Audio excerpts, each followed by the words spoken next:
Nigma has been doing surprisingly well in Dream League, and one of the biggest reasons behind that is SumaiL's laning prowess.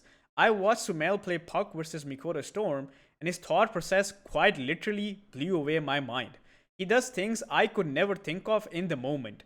The entire analysis is cinema, so make sure to stick around till the end as it keeps getting better and better.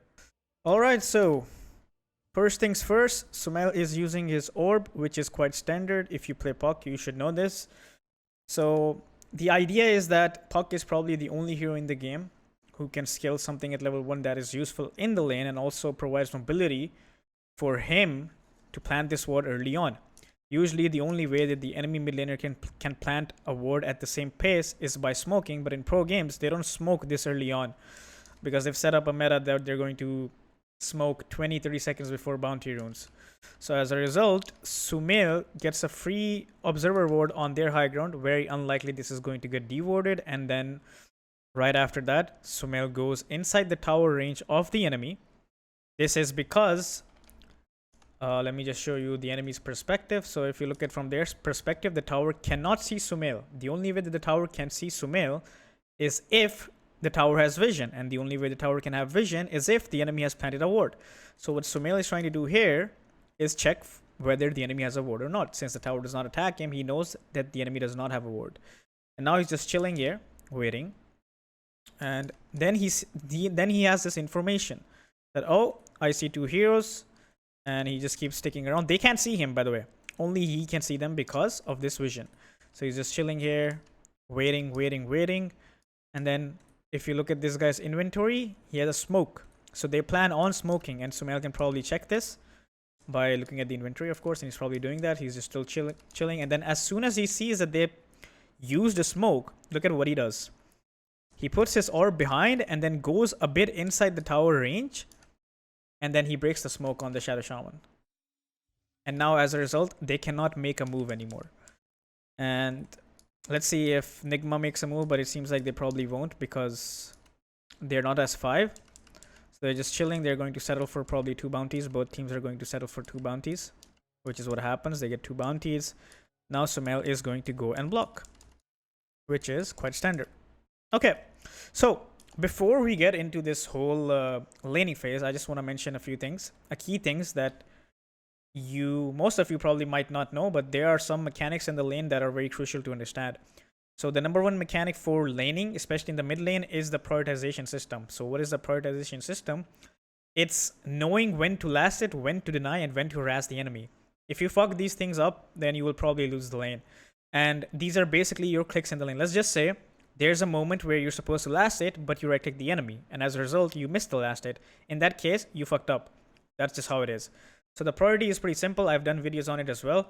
Some of you might already know that, but I'll still mention it. So last hits are greater than denies, and then denies are greater than harassing. So the first priority last hits, second denies, and third harassing the enemy. So now the reason why I want you to keep this in mind is we're going to see SumaiL constantly do this. So now when the waves are about to meet, ideally speaking, both waves are full HP, so that means that they cannot be denied or last hit, right? So the thing that we are left with is right-clicking the enemy, which is what I would do in this situation, right? But SumaiL does not do that, neither does Mikoto. SumaiL is just right-clicking the melee creep and just waiting. So the logic behind this is that he doesn't even aggro the creeps backwards here again. And then if he right-clicks the Storm, there's like a few problems here. Storm is standing with the tower protection, right? If you go, like, first of all, he's standing on the high ground. Second of all, he can get tower protection, which gives him more armor. Third of all, the trade is just going to be bad for SumaiL. He has only 3 armor. Storm has more armor. He's not going to miss any attacks, while SumaiL is going to miss attacks on the uphill. As a result, SumaiL does not try to hit him, but even then, SumaiL does not even try to aggro either. So the idea is very simple. Since we mentioned Puck's armor here, if SumaiL aggroes these creeps backwards here, what happens is that he has to tank all of them because Storm is going to use Remnant on the range creep and the range creep is going to die. As a result, these 3 melee creeps of SumaiL, the Radiant melee creeps, are going to jump on the range creep of Dire. As a result, SumaiL has to aggro these 3 creeps, and as we mentioned before, he has no armor, so he's going to take a lot of free damage. So he doesn't do that. Mikoto does eventually aggro, right? Mikoto does eventually aggro. He gets the range creep, which is fine. But look at what's happening here. SumaiL doesn't click Mikoto a single time. SumaiL does not aggro. Mikoto is tanking creeps. And now SumaiL, keeping that priority in mind, you see a deny here. He's not going to right click anything. He's just going to try to deny the creep. Obviously it's hard, but that's all he's doing. He's going to do it again for this one. And now at this point, this is where I want you to focus. He hits the storm at this point. He didn't hit the storm a single time before because he did not want to aggro the creeps towards him. But at this point, he's outside of the aggro range. He gets this one opportunity, one attack on Mikoto, and he does that. He does that, and then he goes back. Now again, he can hit him, but he does not want to aggro creeps, so he just goes back. Now he's just going to chill. So now you see that he's about to get double waved. As a result, this could go bad for SumaiL because double waves are never good. But what he's doing is that he just uses his illusory orb in a way that all of the creeps get damage on them, which means that they die faster, and also it zones Storm out a little bit, so he cannot pressure this. He cannot pressure SumaiL under the tower, and now he's just going to last hit the creeps under tower, which is very good. And then when he can't last it, he attacks the Storm, as you can see here. Now he has to chill, and he's going to secure the range creep. Good. Now he's going to do this again. Now he has nothing to last it, nothing to deny. He's going to maybe attack the Storm because he can, because that's all that's left basically. And now he's just chilling. One more thing that I want to mention is SumaiL is going to purposely go inside the tower here. Normal players will just go back because they don't want to get attacked by the tower, but Puck's innate basically gives him mana and HP if he disjoints an attack. So what he's doing here is basically just using phase shift, dodges the attack and gets some HP, which is very crucial in this matchup. Okay, so this is where things get interesting even more. So now this is the third wave. And the third wave, if you look at the position of this wave, ideally what I would do here is that I would kind of see that the wave is not in a good spot. I cannot attack the Storm. Storm can freely attack me. Storm has tower protection, everything. So I should aggro this wave backwards on my range creep, which is basically the comfortable spot for me. But SumaiL does not do that. SumaiL is just chilling. He's not aggroing the wave. He's not aggroing the wave. The reason why he doesn't do that is the same reason why he didn't do that in the first wave. Let's just suppose he aggroes these creeps onto this range creep. And then these 3 melee creeps go to the enemy range creep. Now Storm can just press Static Remnant on the range creep, and then SumaiL has to aggro these creeps on him. As a result, he will lose HP. So far, SumaiL hasn't done anything that would basically put him in a bad trade. But if you look at Storm's HP, he's constantly really low HP, while SumaiL is saying at full HP and full mana almost, right? So he's calculating his trades really well at this point. Now he's going to secure this creep, and this is fine. And this is where things get a bit interesting. So at this point, he's still not going to aggro. But when you see this here, where the Storm just goes slightly out of position. By out of position, we discussed that if SumaiL aggroes these creeps, Storm is going to use Remnant on the range creep, and the range creep is going to die. But where Storm is standing right now, he cannot do that. So as a result, SumaiL identifies this very minute detail and then aggros instantly because he sees that the Storm is really far away, and then he can't do that. And now as a result, it actually ends up being in a favorable spot for SumaiL. Now the wave is in a favorable spot for SumaiL, and also he has more creeps. As a result, look at what he's going to do instantly. He sees that he cannot last this creep right now, and he's also not going to AFK waiting for it. He just clicks the Storm 1, 2, and then secures this creep. He's going to hit him 3. He hit him 3 times, and now he uses Orb as well. Never mind, he does not waste his Orb. That's very good. And now he attacks him again. This is also very important to understand. Let's just go back slightly. So he doesn't use Orb here. He's just going to keep clicking him. He clicks him, right? He's taking free damage. You would think that this guy is a lunatic. Why is he doing this? He goes inside the tower, right? Zones the Storm out, forces the Storm to go back.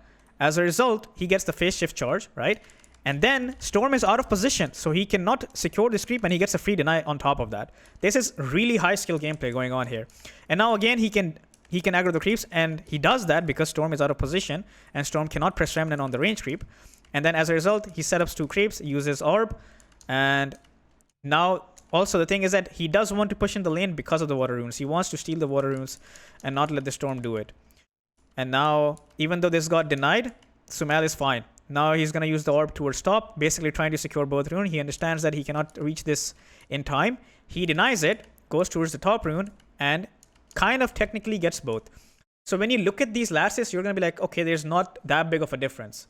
They both have the same last hit. In fact, Mikoto is doing better in terms of last hit, but you have to also understand that it's not just about last hits. Even their net worth right now is the same, but if SumaiL keeps this up, there's going to be a big ass difference eventually.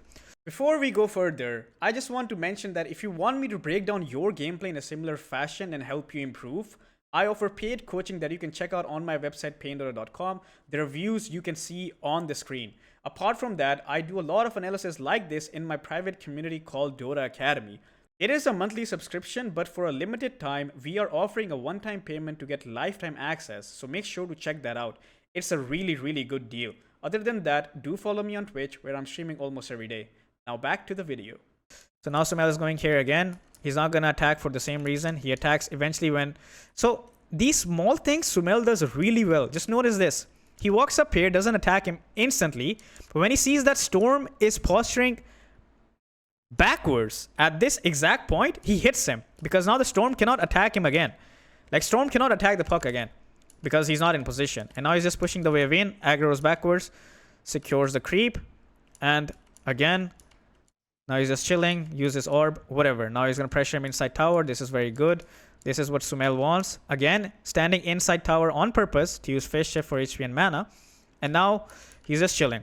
Okay. So he's just pushing the wave in, which is good. Pressuring the Storm again and again. Taking good trades, right? Making sure. So there's one thing that you should be wary about, since this might seem like SumaiL is being stupid trading with this guy, but you have to understand that SumaiL has a full bottle. This guy does not. And so SumaiL wants to make sure that he's pressuring this guy constantly till minute 4, right? He wants to take advantage of that. And this is why SumaiL is trading with him, even though it's not that good of a trade. But the thing is, this guy doesn't have any regen, while SumaiL does, so he's fine. And now he's just chilling, right? He's going to secure this creep. Same things as before. Is not exactly attacking the Storm that much. Now he's going to attack him. And now he's going to... Oh, it's okay. So this is also very, very good. So usually you can just... So here you can just literally orb and secure this creep anyway. But as we discussed, Storm does not have any regen. So what SumaiL does is he presses his silence and then orbs backwards and then goes inside the tower range. Why does he go inside the tower range? Gets a projectile and then goes back on the jaunt. So since he also disjoints with jaunt, he gets more HP and mana back as well. And now he's just pressuring this Storm again and again. HP difference, Storm still has 1 bottle charge. This guy has nothing. SumaiL is full HP. He's constantly pressuring the Storm, which is good. And now at minute 4, SumaiL could do something really spooky that makes Mikoto lose this lane. So Mikoto does not have regen. He bought tangos. So since Mikoto bought tangos, SumaiL is already 200 gold ahead of him. And once these tangos... never mind. So now this is the opportunity where SumaiL can probably take both the runes. And he's probably going to try to do that. He's forcing Mikoto in a really bad spot. But what happens is SumaiL makes a mistake. This is the first mistake he's made in this laning phase. He probably misclicked his illusory orb, but if he waited a bit and then used illusory orb towards top, he could take both runes, but now he has to give up this one to the Storm. But it's not bad. And then he goes inside casually, just gets free regen from the Phase Shift, which is what we talked about. And now this is still very crucial. Storm still doesn't really have that much HP. And SumaiL is just going to hammer him. Again, orb here again, making him low HP, keeping him low. Very nice. Okay, now they're just chilling. So at this point, I think Storm should go for the bounty rune because he doesn't have any regen. And SumaiL is probably expecting the same thing. But what happens is Storm is blocking, which gives SumaiL this information that Storm did not go for the bounty rune. And now what this Storm wants to do is he just wants to push this wave in and then go for the rune. That's the most logical play that the Storm can do because he doesn't have regen anymore. And that is what he would want to do, right? And this game, this lane is all about who gets level 6 first and then who can pressure first. SumaiL knows that this is what the Storm wants to do. You can see the Storm right-click the range creep. He wants to push this lane in. SumaiL understands this. He fortifies the wave. He fortifies the wave, does not let Storm do what he wants. And now he's just pressuring the Storm inside tower, pressures him again. He doesn't have any HP, doesn't have any mana. Then he goes back in again. He's pressuring, constantly pressuring. Eventually, orb goes on cooldown, off cooldown. He uses orb to secure both the creeps and orbs towards the boundary rune. Now, since he's doing this, Storm knows that he can't go for this boundary rune. So he has to go back. And now, as a result, Storm has to stay away from the wave. Why? Because he doesn't have any HP, he doesn't have any mana. This is all a butterfly effect. SumaiL is calculating every single move. He's already 300 gold. He's already 200 gold ahead of the Storm. And this is going to keep increasing, right? Because Storm can't come back to the lane anymore. Because he sees this, and he doesn't have any mana and HP. So he's just going to run back to base. Still not level 6. And it's almost rune timer. And Storm's not going to be level 6 for rune. SumaiL uses Orb to push in the wave because he wants to play for the rune, which is very standard, I would say. But now there's like 2 supports here. And they want to pressure this. They see that the Storm is not level 6. They also put a ward here to pressure him. And they're trying to kill him. But Storm gets level 6 on this last creep. So they're just going to pressure this tower. That was good. That was good tower harass. And now SumaiL is just going to push in the wave. Okay. So after SumaiL pushes in the wave, there's 3 things that can potentially happen post runes that you can do. Right? So the wave is pushing into him, so he's fine. Next wave is also here. So usually when you want to push in the wave, you have 3 things that you can do. 1 is that you can hit the enemy tower. 2 is you can farm neutrals. 3rd is you can rotate, right? You can rotate. That's what you can do. So when this happens, right?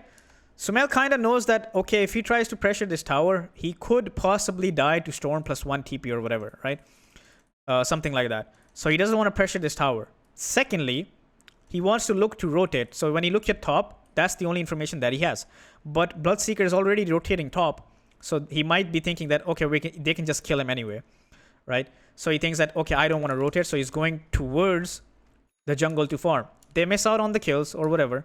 But SumaiL is still farming, chilling. And he's probably going to go back to the wave. Which he does. Now he's back to the wave. He's going to push it in. He can't really pressure the Storm anymore. Because at this point, it's like, you just want to maximize your farm.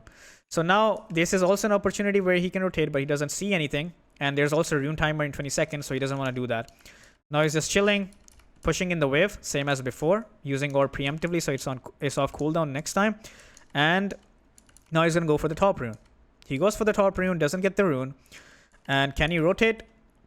At this very point, nope, he can't do that. It's not a good rotation. Storm can TP. A lot of things can happen if he rotates. So SumaiL goes for the bottom rune, sees that Shaman took it, so he's just chilling. Now he's going to push the next wave. He's going to push this wave. Gets the free regen, very nice. He's going to push this wave, and then let's see. After pushing this wave, what does he do? So one thing to keep in mind is, so there's still 4 seconds before the next wave is going to spawn. And it takes 17 seconds for the wave to go from this point to the spawn point. From the spawn point to the middle point in 17 seconds. So that's a total of at least 22 seconds that SumaiL has. And when he sees that, he's like, okay, what can I do here? I can either pressure this, but Shaman's moving toward mid or whatever, illusion or whatever, and he doesn't see anyone, which means that if he tries to pressure the tower, they could chain stun him and kill him. And also the fact that if he wants to hit jungle, he can hit jungle, which is safer and more better, but he's also looking at things. So what he sees here is that he sees Shaman here, and he also sees the Darkseer pushing this lane. And Bloodseeker being level 6, they rupture this Darkseer and they just end up killing him. Now this is very interesting. What's going to happen because of this is going to be very interesting. So now SumaiL is going to run back towards mid. He hasn't missed a single creep yet, and he also got a kill. Keeping that in mind, because that's how you make rotations without wasting time. Now he's running towards mid, and let's see how much he misses. He only missed 2 creeps. Right? And now he's chilling. Now, one thing that I want you to keep in mind is that since they killed Darkseer here, and Darkseer wants to go back into this lane, he either has to TP or he has to walk, right? So let's see what the Darkseer does. What happens is, Darkseer is going to respawn. This is information that Nigma is definitely thinking of. So Darkseer also knows this. He's like, if I waste TP here, Nigma can make a move somewhere here and I can't join. So he's also just walking. But what you have to understand is that he already used his surge, which means that if he TPs, he has to walk to this fight. So Nigma goes here, and they take a fight here. They get a coil. They're fighting. Now this Darkseer can TP and join. But the problem is, he doesn't have surge. So this only happened because they killed Darkseer here with the rotation. This is a butterfly effect of what happened like 30, 40 seconds ago. If that didn't happen, Darkseer can just TP here. Bloodseeker can't even stop him from TPing because he doesn't have any stun. Then Darkseer gets a call, and then this fight could turn very differently. But what happens is they get a kill on Mr. Savage, and SumaiL's just chilling. right? So these small details just tell you that how far ahead SumaiL is thinking, right? He's thinking about, okay, we're going to kill here. He's going to show up here. Then we're going to go here. I'm going to press fortification. I'm going to go for the bounty rune. I'm not going to let him get this range creep. All sorts of things that he's doing,